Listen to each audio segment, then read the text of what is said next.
Boruto Uzumaki may have done the one thing that Kashin Koji has been warning against from the very beginning. We already know Boruto threw the timeline into chaos when he convinced Kawaki, hey fam, go get those limiters taken off. A single act that shattered Kashin Koji's carefully predicted futures, his manipulated timeline, and it forced the current timeline into an unstable state. But now, Boruto, he's done it again. He secretly approached Momoshiki with an offer that could change everything, and that's the problem. Kashin Koji's existence itself, it is, no pun intended, a time bomb for the timeline. If his survival is revealed too early, or if Momoshiki exposes him, the timeline, it collapses into paths that not even Kashin Koji's foresight can manage. This isn't just a reckless decision by Boruto, it's Boruto gambling with fate itself. Join me in today's newest Naruto Explained video where your OBC, your original Boruto chief,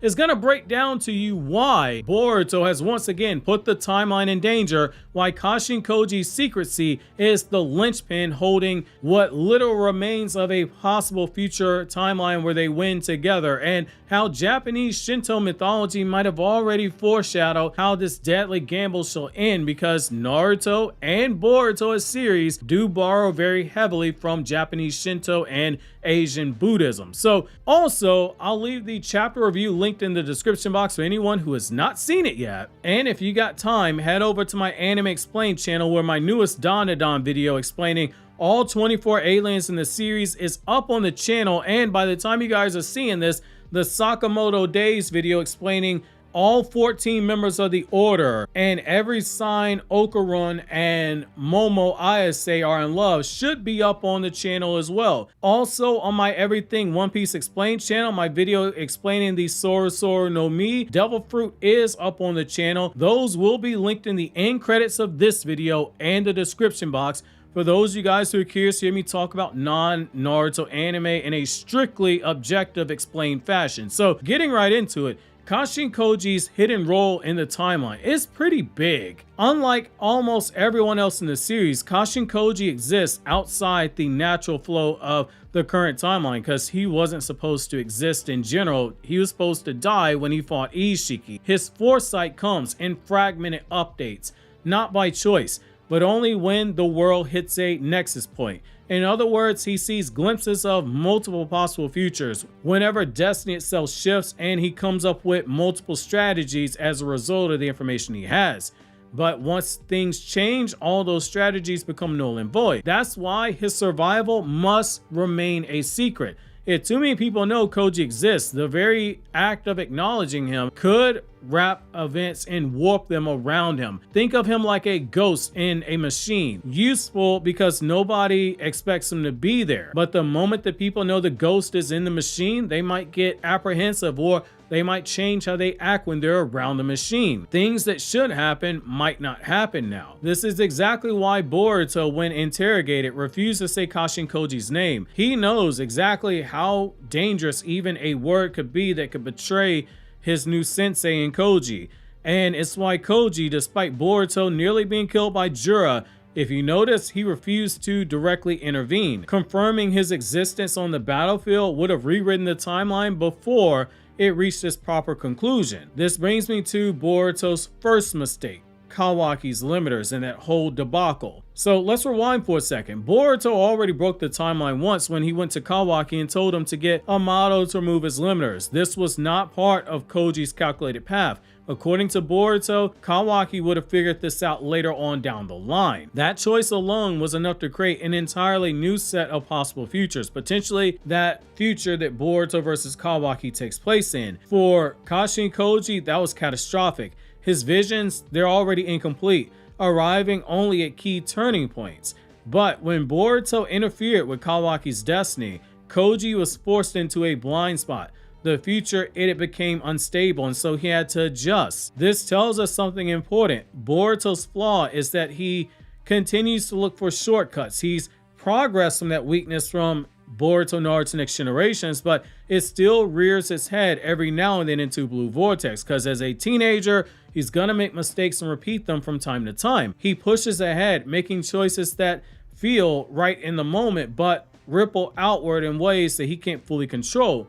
Kawaki's unlocked power created a dangerous new landscape, and Boruto is still having to learn that justice and learn that lesson in general. This brings me to Boruto's new gamble, which is the Momoshiki deal, the gamble that could change everything for the worse. It could be the segue to, was this the only possible outcome? The age of the shinobi is over. Those two iconic lines from the flash forward sequence. So this is the biggest danger of them all.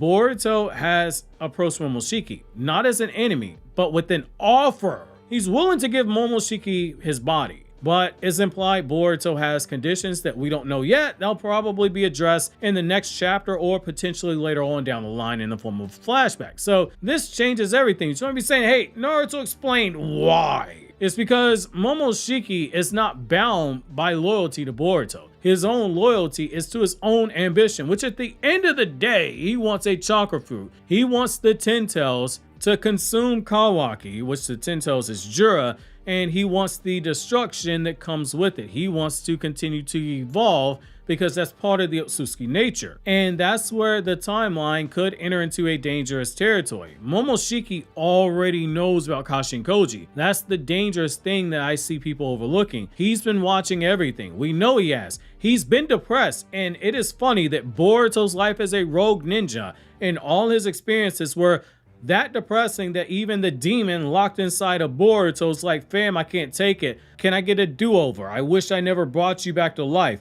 And so if he ends up exposing Koji because it serves his purpose, it could lead to a few ripple effects. It could allow him to manipulate Kawaki by making Kawaki do the very thing that he told him in part 1, which is Kawaki is going to allow himself to continue to get used by others until he gets fed to a Ten Tails. Or it could be something he does to try to destabilize Boruto. If either of those are possibilities, you better believe that Momoshiki will do it. Remember, Kashin Koji's existence, it must not be confirmed. The moment it is, the delicate balance holding the timeline together, it unravels. By bargaining with Momoshiki, Boruto has introduced a wild card that Kashin Koji likely has not accounted for. This brings me to the Shinto parallels, the hidden god and the trickster. So to truly understand the weight of this situation, we have to look at Japanese Shinto mythology. So one parallel obviously comes from the famous story Amaterasu in the cave after a fight with her brother Susanoo. The sun goddess Amaterasu hid herself in the cave, plunging the world into darkness. The other gods knew that if Amaterasu's presence was revealed or mishandled too soon, the balance of the world, it would collapse. So they had to carefully orchestrate her return at the right moment. This mirrors Kashin Koji's situation, no pun intended, because Ameno Uzume used a mirror and jewels to get Amaterasu out the cave, but his existence is hidden in sunlight when you think about it. So what I mean by that is he is very much like sunlight. If it is revealed too early, it could plunge the world into chaos. Notice how it is a very small number of people that know Kashin Koji is alive. And the ones that should not know, like Kawaki and Amato, they figured it out themselves because they saw the toads. So another parallel also comes from Susanoo, the storm god, often seen as being reckless and destructive. His actions constantly threaten the balance of the heavenly order. Much like Boruto's impulsive choices, Susanoo's behavior forced the other gods to improvise and ultimately adapt, just like Boruto's choices forced Kashin Koji into unpredictable positions. Finally, Momoshiki's role can be compared to tricksters in Shinto lore, like say Inari, the god of rice, which Inari should be the fox god. Those are beings who exploit chaos for their own gain. Tricksters often reveal secrets at the worst possible time, not out of loyalty, but for their own ambition, their own amusement. That's exactly the type of danger that Momoshiki poses here, and I don't think any of us would doubt that Momoshiki would get a kick out of seeing the chaos that this would make, especially because, as the 48 Laws of Power talks about, you stir up the waters to catch a fish. So what does this mean for Boruto's future? That's what you're really here for. You're like, fam, we need to know what's going to happen with Boruto. What does this mean for him? Why do you think this is such a good idea? Well, allow me to continue. So moving forward, what this means is that it's the biggest threat to the timeline, and it's not Jura, it's not Kawaki, it's not the Shinju, It's not Naruto's lost bundle of magazines underneath the floorboard that Hinata's never found. Or maybe she has found them because she's got the Byakugan. Hinata might be freaky, you never know. But it's Boruto himself. His willingness to gamble with forces beyond his control makes him both the savior and the destroyer of his own destiny. You thought I was going to say Momoshiki was the biggest problem, didn't you? I know what you were thinking. However, Kashin Koji warned him directly about his importance of staying in the shadows. Both Kashin Koji not getting involved, but also Boruto only guiding, yet Boruto is very hands-on. He knows that revealing himself too early is dangerous, but Boruto is still ruled by desperation. He wants answers, he wants solutions, he wants to save everyone, he wants to save everyone as quickly as possible. That impatience may be his greatest flaw. That impatience may be what leads to Momoshiki or someone else leveraging Kashin Koji's existence. So that is a warning. I don't think that we necessarily get to this point, but I do think that it is worth noting what Boruto's doing is extremely reckless. This is not a theory, this is not a prediction per se. Again, this is a discussion because as a reader of the series, I understand, like, from an editorial perspective, you want Boruto to do this because it's great conflict. It raises the stakes, but just as somebody that has really watched Boruto's character development, it's in character what he did, and yet part of me felt a little bit disappointed when he approached Momoshiki. And it may just be me, but I did feel a little disappointed that he went this far. So here we are again. Boruto's once again put the timeline in danger. First by unleashing Kawaki's limit-free power, and now by offering his body to Momoshiki. Kashin Koji, the one man who has tried to guide him, albeit it has been from a absolutist mind state. As long as everything takes place the way that he wants it to, Koji has no problem.